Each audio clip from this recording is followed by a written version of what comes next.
everyone, it's Old Gamer Joe back with another Media Moogle review. Today we're taking a look at Lair of the Clockwork God.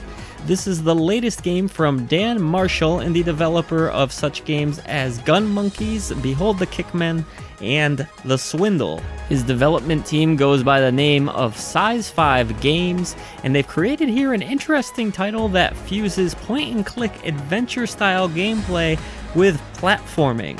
Yes, you've heard me right, it is a fusion of two genres into one game that works to surprising effect. But before I dive into this game, I want to mention that there is actually a visual novel tie-in called Devil's Kiss, which serves as a prelude to the main game here and gives you a lot of background information on the two lead characters, how they came to come together, and it's actually very entertaining. You have to like visual novels to really get much out of it. Very amusing in its own right. So with that said, in the main game, Lair of the Clockwork God, you will take control of these two characters, Dan and Ben.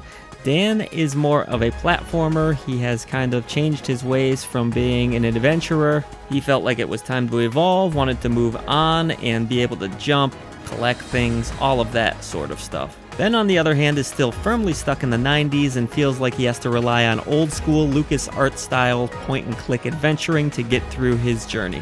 And so the gameplay becomes truly a fusion of these two genres, where when you play as Dan, you will rely more on your platforming skills, but when you play as Ben, you will rely on logic, puzzle solving, and old school scrolling through techniques and commands to get through the journey, but they really both need to work together in tandem to solve all of the various puzzles that this game will throw at you, and these puzzles are specifically designed in a way where both characters will generally be utilized pretty equally in order to progress.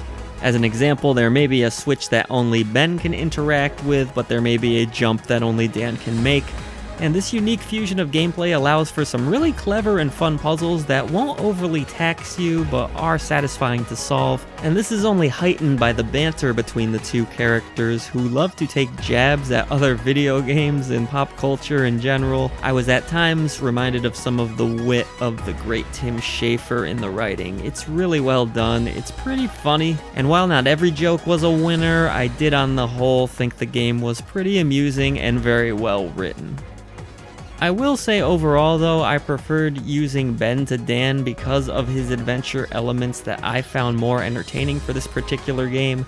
I don't think the platforming is anything special in this game, but thankfully it is not at the core of what you have to do throughout the adventure, so it's not a huge deal.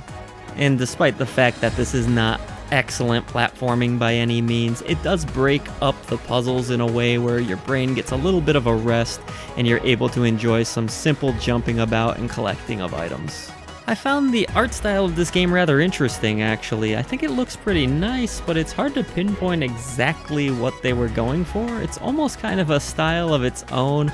I guess you could relate it to the LucasArts graphical styles of the 90s, but also in those aforementioned platforming sections, I was reminded a bit of a Sega Genesis Sonic-style game to a degree.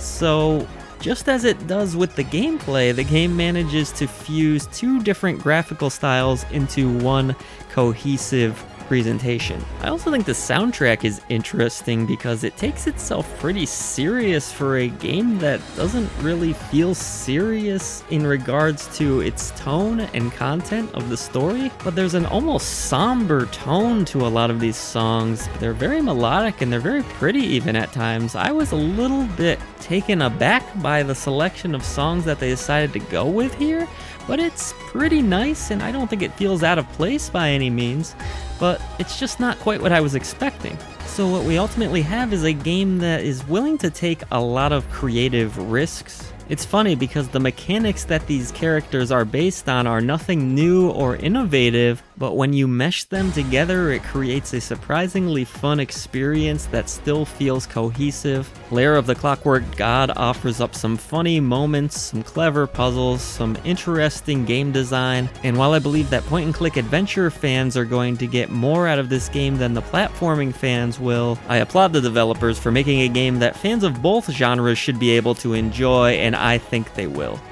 For more on Lair of the Clockwork God and all of our other content, including some great podcasts like the Gamer Joe Radio Show, head on over to MediaMoogle.net. And if you've enjoyed our video content today, please do hit the subscribe button below. Thank you so much for watching.